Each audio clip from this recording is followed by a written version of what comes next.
Now, I would like to request the founder president of Cancer Care India, Harmala Gupta madam, to give her speech. But before she speaks, I would like to give my pranam to madam, because had it not been madam's and Parimal Ghosh sir's initiative, probably we would not have been here today. They saw a dream way back in 2000 to form an organization as an umbrella organization to bring all the cancer support groups under one umbrella. A huge task, a huge responsibility. But Parimal Ghosh sir and Harmala madam did not step back. They came forward. They had a vision in their mind and they wanted to make their dream a reality. And today, all our member groups are fortunate enough to be associated with each other. Talking about Harmala madam, she is the doyen in the field of palliative care. So much to learn about her, especially CanSupport. The home care team of CanSupport is well known throughout the country. Thank you, madam, for showing us the way, for showing us and believing in what palliative care is all about. Ma'am, I would like to request you to kindly give your talk on general issues of tobacco. Over to you, ma'am. Thank you, Mrinmoy. And I'd like to congratulate Sudha really for having, initiated this series. I think it was a great foresight on your part, and we really enjoyed it. I have personally learned a lot. And I thank Swapna too, who I'm sure is the moving force, as she always is, behind most things. Well, all of you have done a wonderful job. But I have been reflecting on all the presentations that we had. And I just wanted to share a few of my thoughts with you and think how we could collectively take this forward. It's been almost 50 years since tobacco, reached a milestone in terms of its recognition amongst the public as something that was deleterious for health. That way, it was a public health hazard. Till then, the tobacco companies had kept the fact that nicotine was addictive close to themselves. And in fact, it was a whistleblower who blew the whistle on them. And it became apparent that they had been concealing this information. But I really feel that what moved us forward was plain and simple research. And I want to emphasize here, research is so important. The data you collect, because anything you say has to be backed up with evidence. Don't forget the lobby you are taking on. So you have to be one ahead of them. You have to have the evidence. And there were these people, mostly in the Western world, who were constantly gathering information. And I believe the big breakthrough occurred in the 70s when someone wrote a paper and talked about secondhand smoke. So now the smoker could no longer say, I'm just harming myself, so what does it matter to you? But in fact, there was enough evidence to show that if you weren't a smoker, but were in the vicinity of someone who was smoking, or was in a workplace where you shared a common heating system, air conditioning system, where the air was being constantly recirculated, you were perhaps at greater risk even than the smoker of the bad effects of cancer on tobacco on your health, because at least the smoker had a filter. And often smokers don't inhale, they just exhale. But you were receiving this side stream smoke full on. And that changed the picture for everyone, because it now became a public health issue. And governments were forced to act. And it wasn't just one paper, there were lots of papers that were spawned after this to show that it would affect people at home. If there was a smoker, spouses were being affected who were non-smokers. It was showing in the kind of health issues that they had over time. So this was a big breakthrough. Now, this was about smoking. which is the predominant way in which tobacco is used in the West. What I want to emphasize here and what we've learned in the last few days is our major problem is smokeless tobacco. We also have a category that smokes not cigarettes, but bidis. And I think we have to now look at what our own experience is here in this country, collect data, and do the research. We cannot depend on research that is coming to us from the West. We should not. We need to be creative in the way we face the issues here. They are different. For example, I look at the posters today on anti-tobacco posters, and we have a cigarette. In almost every poster, we talk about lung cancer which is associated with smoking, but really our major cancer is of the oral cavity, the head and neck cancers, and they are caused by smokeless tobacco. We must focus in this area. We must think of how can we make this a public health issue. And the best way of doing that is to understand why people use tobacco. We heard about that, the fact that there are physiological reasons, there are chemicals in tobacco that make you an addict. There are behavioral issues. There are psychological issues. There are cultural issues, often in the Indian context. We have to understand these issues and think, how can we change the way people think? And this is not just about banning products. It's about shifting people cognitively. You know that most of the advertising that cigarette companies and tobacco companies do is to get into your head. It's psychological because they know that's where it is. How do we get into the head of a youngster? How do we get into the head of a woman to motivate her to smoke now? They are looking at the trends in society. They're doing their own research.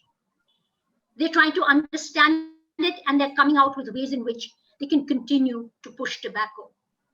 I feel right now we are at a juncture, a very interesting juncture with COVID-19.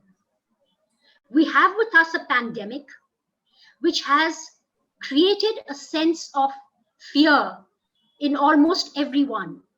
There's a recognition that you could be the next victim. It's not someone remote, someone far away.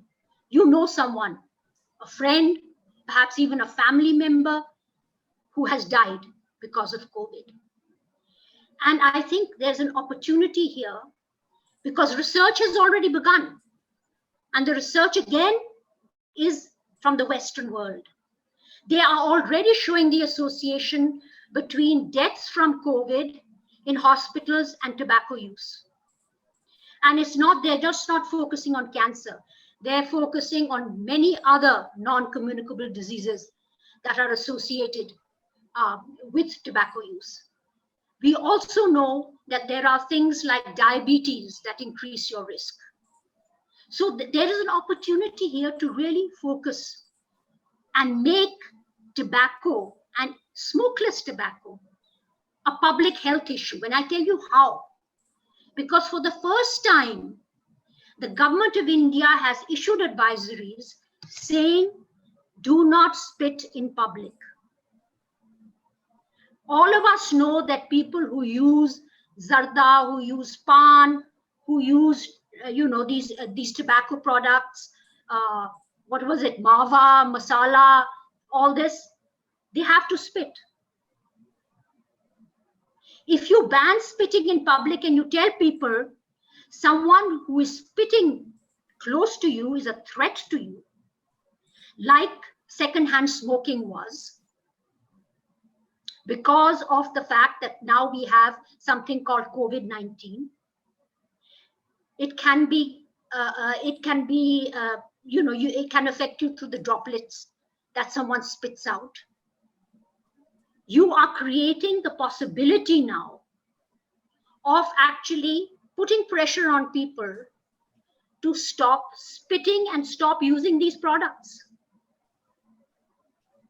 This has been left to states. You can ban spitting.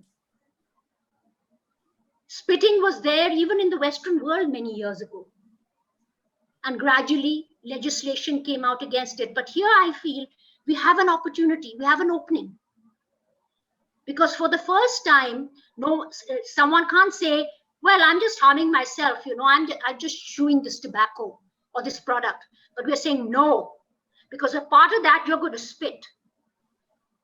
You're going to spit in public, you're going to spit near me, and you're going to put me in danger.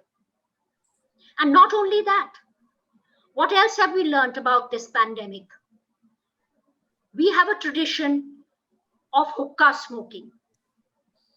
You pass the hookah around in the panchayat meetings and in villages.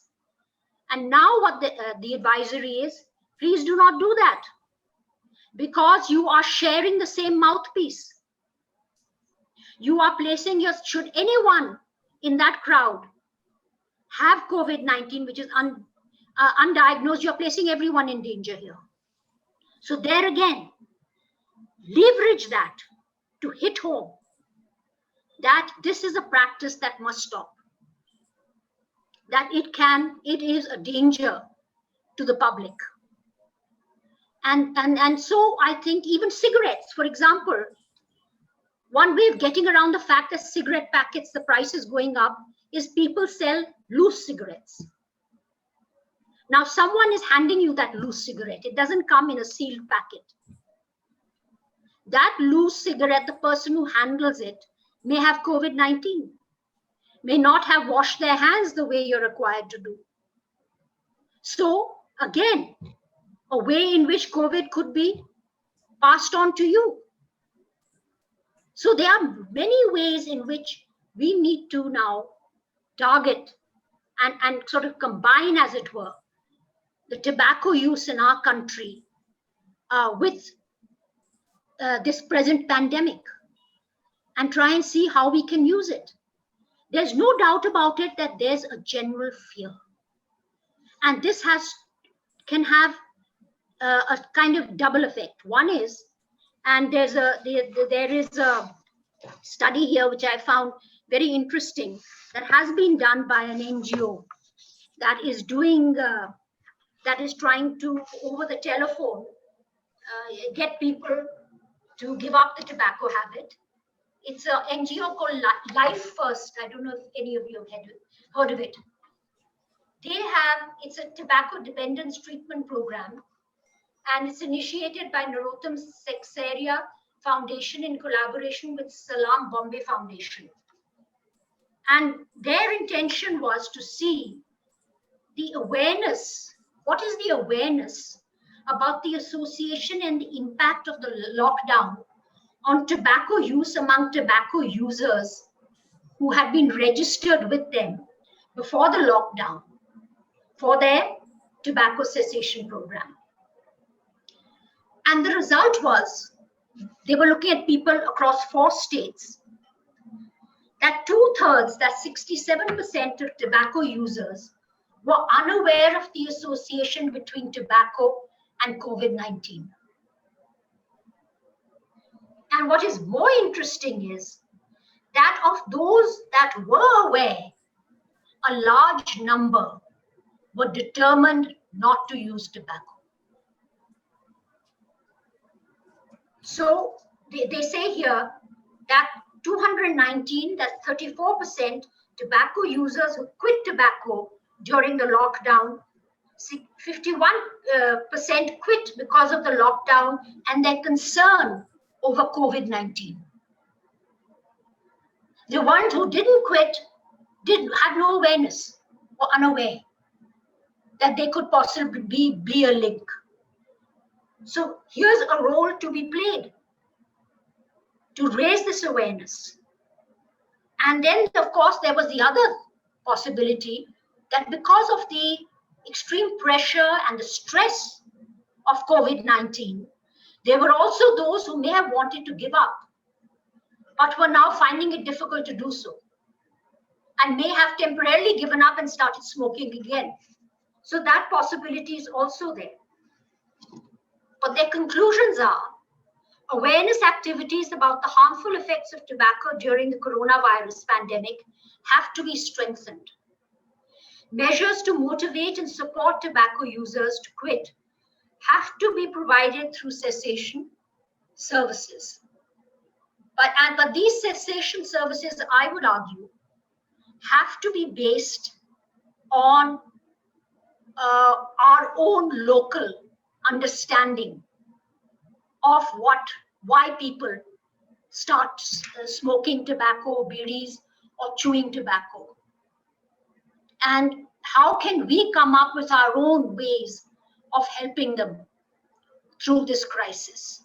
Because I don't see, as I mentioned at one point, a farmer out there or a laborer out there changing a patch, tobacco nicotine patch every day, or even being able to afford that, or putting a lozenge in his mouth, or chewing gum. Before anything happens, a shift has to occur, a cognitive shift. And for that, we have people, and it's really, I think, a team effort. Because yes, you can have volunteers who talk to people, who try and gauge their readiness, but you also need non-medical experts who have been trained in cognitive behavioral therapy. Because it's a very specialized area now. And we need to use that to bring about a change in the thinking. And what will that change be? That's where research plays a role. We need more data. We need to do more research. What makes a difference to people? At one point, we thought it was targeting the woman. The woman was more concerned about the health of the children. But now we know women are smokers too. And in the Northeast, as we know, and as we were told, majority of women are the tobacco chewers. So we have to come out with totally different solutions, creative solutions of our own. And the necessity for that is, because here again, it's a very worrying article that I came across, based on our population-based cancer registries and our hospital-based cancer registries, that in fact, we have made no dent in mortality rates of tobacco-related cancers in this country. As Colonel Rajarao, isn't it? Rangarao said to us, you have to be able to measure the output, the outcome. You've done all this, you're very active. What has been the outcome? Have you really been able to downgrade cancers of the oral cavity and other cancers associated with tobacco? Well, the statistics, and I can refer this article on to anyone who's interested, don't show that. In fact, the 5 major cancers, leading sites continue to be breast, lung, mouth, cervix, uteri, and tongue. So we haven't really been able to show an impact there or make an impact there. Even though we are talking about the fact that the GAT survey showed that there was some kind of a decrease in smoking. We need more data. We need to do more research. And I would say, wouldn't it be nice if each one of us in Cancer Care India took this upon themselves, and next time when we meet a year from hence, we all have a research study that we've done wherever we're working, which can answer some of these questions, can provide us with strategies that could possibly be used, could provide us with the robust data we need, so as to be able to move forward. And I think that's what we have to do. We have to do more research. And the research in the West is not just done in research institutions, it's done by NGOs. Because there is such an understanding there that without research of anything, you really cannot make those breakthroughs. Because you go to government, you go anywhere, they want the research. Do you remember what happened a few years ago when a member of parliament said, Oh yes, all the data they're showing us comes from the West. Nicotine affects people in those Western countries, but it doesn't affect Indians. You see, we had no data to back what we were saying. We need to create that data. We need to show those associations and come out with those solutions which will finally attain the short-term goals, which are to make a dent in cancer in this country, downgrade it, especially tobacco-associated cancers. I mean, I see oncologists and they're miserable, head and neck oncologists. They say nothing is changing. They're frustrated. We still say 1/3 of our cancers are related to tobacco. We still say 70% of our cancers are indirectly created by tobacco is responsible for them. We have to move beyond that. So I'll stop here at this point. And I don't know if I have time for questions, but anyone else would like to say something, would like to question, most welcome.